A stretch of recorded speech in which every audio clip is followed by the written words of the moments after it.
నేనేదో వేరే ఆలోచనలో ఉన్నాను. అందుకే నువ్వు ఏం చెప్తున్నావో ఏంటో అని నేను పట్టించుకోలేదు. నేను కాస్త ప్రశాంతంగా ఉన్నప్పుడు నన్ను అడగొచ్చు కదమ్మా. నేను ఆ చిరాకులో ఉన్నప్పుడు నువ్వేం అడిగావో నేనేమన్నాను నిజంగా నాకు గుర్తులేదు. నువ్వు సారీ చెప్పడం ఏంటన్నయ్య? తప్పు చేసినప్పుడు పెద్దవాళ్ళైనా చిన్నవాళ్ళకి సారీ చెప్పాలి. అది తప్పేమీ కాదమ్మా.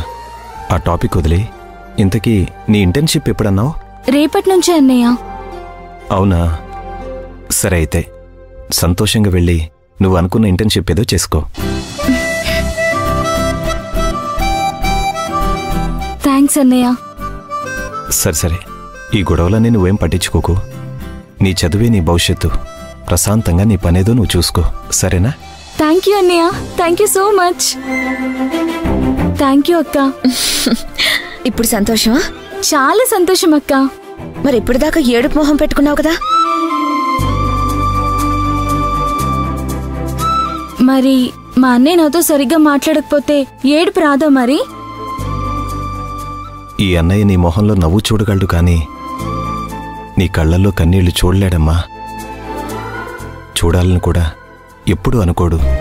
ఏదో చిన్న పొరపాటు జరిగింది, అవేవి నువ్వు మనసులో పెట్టుకోకు. ఇంకెందుకు మనసులో పెట్టుకుంటుందిరా? నీ అంతటా నువ్వు వచ్చి మాట్లాడిన తర్వాత దాని మొహం చూడు ఎలా వెలిగిపోతుందో.